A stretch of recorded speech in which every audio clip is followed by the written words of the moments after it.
മലപ്പുറം തിരൂര് പുതിയങ്ങാടി നേർച്ചയുടെ കാഴ്ച നിങ്ങൾ കാണുന്നത്. ഒരു മനുഷ്യനെയാണ് ആനയിട്ട് ഈ ചവിട്ടി മെതിക്കുന്നത്.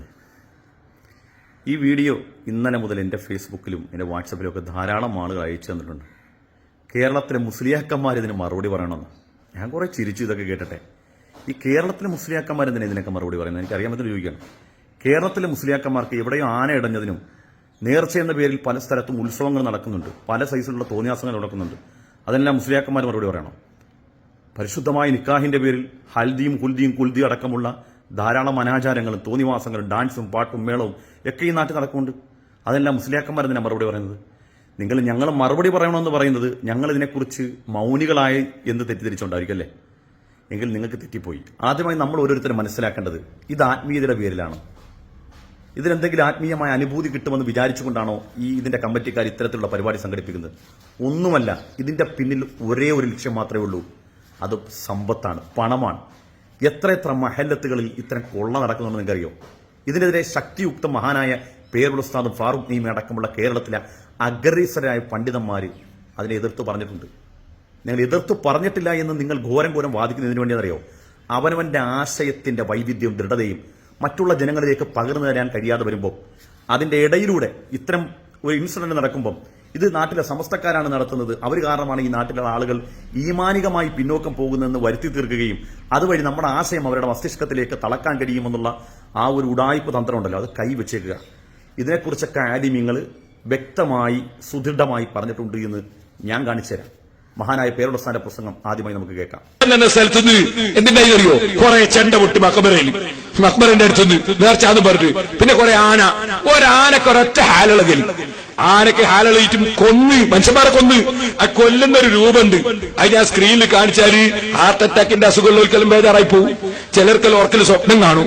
അതുകൊണ്ട് അങ്ങനത്തെ ഒന്നും ബേജാറുള്ളവരൊന്നും നോക്കണ്ട, പെണ്ണുങ്ങളും നോക്കണ്ട, കാരണം ബേജാറായി പോകും. അല്ലാത്തവർ മാത്രം ഒന്ന് ചെറുങ്ങനൊന്നും ഞാൻ കാണിച്ചു തരാം. ആന മനുഷ്യരെ കൊല്ലുമ്പോൾ എന്ത് തോന്നിവാസം അക്ബർ, ഇങ്ങനത്തെ തോന്നിവാസം എത്ര കാലമായി ഞങ്ങൾ പറയാൻ തുടങ്ങിയിട്ട്. എന്നിട്ട് ഈ മൗലിമാരാണ് ഇത് ഉണ്ടാക്കുന്നത്.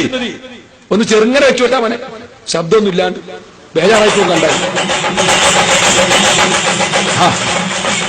നേർച്ചയുടെ പേര് നടക്കുന്ന അനാചാരായി.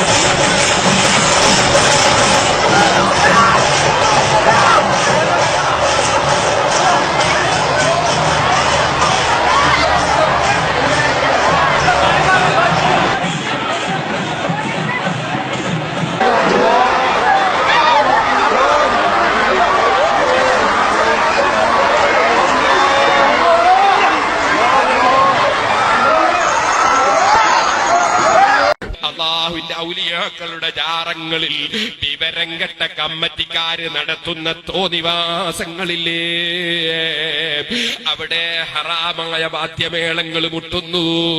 ഹറാമായ വാദ്യമേളങ്ങൾ മുട്ടിയിട്ട് പട്ടാമ്പിക്കാരേ, കൊണ്ടോട്ടിക്കാരേ, മണത്തലക്കാരേ, കാഞ്ഞിരമുറ്റത്തുകാരേ, ഞാൻ പലപ്പോഴും പല സ്ഥലങ്ങളിൽ നിന്നും പറഞ്ഞതുപോലെ ഇവിടെയും ഞാൻ നിങ്ങളോട് പറയട്ടെ, അല്ലാഹുവിന്റെ ഔലിയാക്കളെ മഖ്ബറ അദബ് കാണിക്കേണ്ട സ്ഥലമാണ്. അവിടെ അനാവശ്യമായ ഹറാമായ വാദ്യമേളങ്ങൾ മുട്ടാനുള്ള സ്ഥലമല്ല. നിങ്ങളിപ്പോ ഈ കണ്ട ദൃശ്യമുണ്ടല്ലോ, ഇത് കേരളത്തിൽ നേർച്ച എന്ന പേരിൽ നടക്കുന്ന മഹാമഹോത്സവമാണ് ചേറ്റുവ ചന്ദനക്കുടം. എനിക്ക് തോന്നുന്നു ഈ നേർച്ച എന്ന പേരിൽ നടക്കുന്ന ഉത്സവത്തിൽ കുറേയേറെ അധികം ആളുകൾ കൊല്ലപ്പെട്ട ചേറ്റുവ ചന്ദനക്കുടത്തിന്റെ ദൃശ്യമാണ്. ആളുകളെ ചവിട്ടി മെതിച്ച് 6 or 7 പേരാണ് കൊല്ലപ്പെട്ടിരുന്നു, കുറെ മുമ്പാണ്. ഇതിനൊക്കെതിരെ ശക്തമായി ഇവിടുത്തെ കേരളത്തിലെ ആലിമ്യങ്ങൾ പറഞ്ഞിട്ടുണ്ട്. പിന്നെ ഇതൊന്നും നിർത്താത്തതിന്റെ കാരണം എന്താണ്? ഇതിന്റെ പിന്നെ വലിയ മാഫിയകളുണ്ട്. എനിക്കറിയുന്ന എത്ര സുന്നിത്തമായതിന്റെ പണ്ഡിതന്മാർ മഹല്ലത്തിൽ ചന്ദനക്കുടം എന്ന പേരിൽ നടക്കുന്ന തോന്നിവാസങ്ങൾ, അവിടെ പള്ളിയിൽ ജമാഅത്ത് നടക്കുന്ന സമയത്ത് പോലും പള്ളിയിൽ അധികൃതരായിട്ടുള്ള ആളുകൾ അവരെ തലയിൽ കുടവും ചന്ദനവും ഒക്കെ വെച്ച് കൊടുത്ത് നടത്തുന്ന പരിപാടിക്കെതിരെ ശക്തമായി താക്കീത് കൊടുത്ത് പ്രസംഗിച്ചതിന്റെ പേരിൽ ഉസ്താദന്മാരെ പറഞ്ഞുവിട്ട സംഭവമുണ്ട്, ഉസ്താദന്മാരെ രാജിവെച്ച് പോയ സംഭവമുണ്ട്. എന്നാലും ഇത് നിർത്തത്തില്ല. കാരണം അറിയോ, പണത്തെക്കാൾ വലുതൊന്നും ഈ ലോകത്തില്ലെന്നേ. ഒരു ആത്മീയതയും ഒരു ആത്മീയ അനുഭൂതിയൊന്നുമല്ലത്. ഇത് പണമുണ്ടാക്കുക എന്ന ലക്ഷ്യത്തിനപ്പുറത്തേക്ക് മറ്റൊന്നുമില്ല. ഇതിൽ സമുദായം വഞ്ചിതരായി പോകരുതെന്നുള്ളതാണ്. നമ്മളൊക്കെ സിയാർത്ത് ചെയ്ത് ഇന്നലെ പോലും ഞാൻ ബഹുമാനപ്പെട്ട കരുനാപ്പള്ളി ശേഖന്മാരുടെയൊക്കെ സിയാർത്ത് ചെയ്തിട്ട് വന്നതാണ്. ഞാൻ സിയാർത്തി എന്ന് പറയുമ്പോൾ നിങ്ങൾക്ക് പല കാഴ്ചപ്പാടുണ്ടാവും. ഞാൻ അങ്ങനത്തെ ഒരു മുഷിരിക്കാണ്, ഖുറാഫിയാണെന്നൊക്കെ നിങ്ങൾക്ക് പറയാം. അത് നിങ്ങളുടെ ഇഷ്ടം. ഞാൻ എൻ്റെ വിശ്വാസമാണ്. ഞാൻ മഹാന്മാരായ ഔലിയാക്കന്മാരെ സിയാർത്ത് ചെയ്യുന്ന ആളാണ്. ഞാൻ അഹ്ലു സുന്നത്ത് വൽ ജമാഅത്തിന്റെ ആശയക്കാരനാണ്. നിങ്ങൾക്ക് നിങ്ങളുടെ എന്ത് കാഴ്ചപ്പാടെന്ന് പറയാം. പക്ഷേ ഈ പറയപ്പെട്ടതുപോലെയുള്ള തോന്നിയവാസങ്ങൾക്ക്, ഒരു മക്കാമിന്റെ പേരിൽ നടക്കുന്ന ഉത്സവ മഹോത്സവങ്ങൾക്കൊന്നും നിങ്ങൾ ഒരാൾ പോലും പങ്കെടുത്തു പോയത്. അവിടെ കൊണ്ട് പൈസ ഇടരുത്. നിങ്ങൾക്ക് സിയാർത്ത് ചെയ്യാനുണ്ടെങ്കിൽ ഇതൊന്നും ഇല്ലാത്ത സമയത്ത് പോയി നിങ്ങൾ സിയാർത്ത് ചെയ്യുക. അല്ലാതെ ഇത്തരം പേക്കൂത്തുകൾക്ക് നമ്മുടെ പണം കൊടുത്തുകൊണ്ട് ഇത്തരം മഹാമഹോത്സവ മാമാങ്കത്തിന് നമ്മൾ അതിന് പിന്തുണ കൊടുക്കരുത്. ഇത് സമ്പത്ത് വാരിക്കൂട്ടാനുള്ള തന്ത്രപ്പാടാണ്. ഇതിന്റെ പിന്നിലൊക്കെ വലിയ മാഫിയകളുണ്ട്. ഈ മാഫിയകളെ പ്രോത്സാഹിപ്പിക്കുന്ന ആരാ? സുന്നികളി എന്ന ഞാനും നിങ്ങളും അടക്കമുള്ള ആളുകളാണ് ഇതിന് വളം വെച്ച് കൊടുക്കുന്നത്. നമ്മൾ പോകാതിരിക്കണമെന്നേ. ഞാനും നിങ്ങളുമൊക്കെ സിയാർത്ത് ചെയ്യുന്നവരല്ലേ. ഇതൊന്നും ഇല്ലാത്ത സമയത്ത് പോയി സിയാർത്ത് ചെയ്യണം. ശക്തമായി ഇതിനെതിരെ നമ്മൾ സംസാരിക്കണം. അള്ളാഹുവിന്റെ ദീനുമായി എന്തെങ്കിലും ഒരു പുലബന്ധമുണ്ടോ ഇത്തരം പരിപാടികൾക്ക്? എന്തെങ്കിലും ഒരു പുലബന്ധം നിങ്ങൾക്ക് ആർക്കെങ്കിലും ഒന്ന് അളന്നു കുറിക്കാൻ പറ്റുമോ? ഏതെങ്കിലും ഒരു പരിശുദ്ധമായ ദീനിന്റെ ഏതെങ്കിലും ഒരു രേഖ വെച്ച് ഇതിനെ തെളിയിക്കാൻ കഴിയുമോ?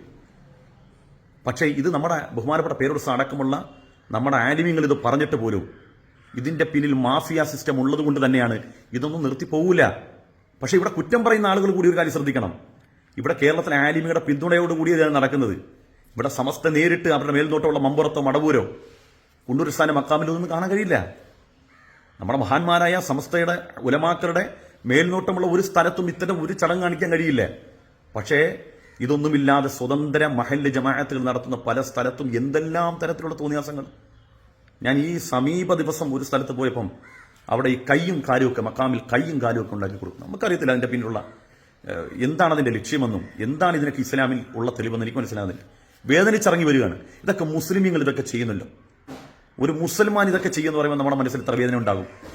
ഒരു മനുഷ്യന്റെ ജനനം മുതൽ മരണം വരെയുള്ള അവന്റെ ജീവിതത്തിന്റെ കൃത്യമായ ആരാധന സ്ട്രക്ചർ കൃത്യം വരച്ച് കാണിച്ചത് ഇതൊക്കെയാണ്, ഇതിനപ്പുറത്തേക്ക് ഇല്ല എന്ന് കാണിച്ചു തന്ന ഒരു മതത്തിന് അനുയായികളായ നമ്മൾ ഇത്തരം കാര്യങ്ങൾ വഞ്ചിക്കപ്പെടുന്നുണ്ടല്ലോ.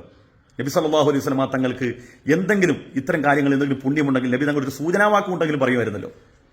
ഈ കാര്യങ്ങളെയൊക്കെ നമ്മൾ തോളേറ്റിക്കൊണ്ട് നടക്കുമ്പോൾ നമ്മൾ മനസ്സിലാക്കുക, ഇത്തരം തോന്നിവാസങ്ങൾക്ക് പണമുണ്ടാക്കാനും ഇത്തരം തെമ്മാടിത്തരം കാണിക്കാനും ഒക്കെ വളം വെച്ച് കൊടുക്കുന്ന നമ്മളെപ്പോലുള്ള ആളുകളുടെ പണമാണ്.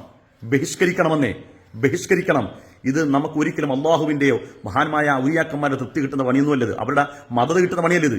ഇത് ഗുരുത്തക്കേട് മേടിക്കുന്ന ആ ഗുരുത്തക്കേടിൽ നമ്മുടെ കൂടി പങ്കാളികളാകരുത് എന്ന് പറയാനുള്ളത്. സിയാറത്ത് പുണ്യമുള്ള അമലാണ്. മഹാന്മാരായ ഔലിയാക്കന്മാരുമായുള്ള ഒരു മാനസികമായ ബന്ധം നമ്മുടെ ജീവിതത്തിൽ നമുക്ക് വിജയിക്കാൻ വലിയ നിദാനമാണ്. പക്ഷേ ഇത്തരം തോന്നിവാസങ്ങൾക്ക് മക്കളെ നമ്മൾ കൂട്ടുനിന്ന് കൊടുക്കരുത്. ഇതിന്റെ പിന്നിൽ പണമല്ലാത്ത മറ്റൊരു ലക്ഷ്യമില്ല.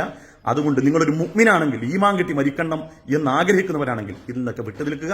നമ്മുടെ ഉഖ്റവിയായ ആലിമീങ്ങൾ കാണിച്ചു തന്ന വഴിയിലൂടെ നമ്മൾ സഞ്ചരിക്കുക. അല്ലാഹു തൗഫീഖ് തരട്ടെ.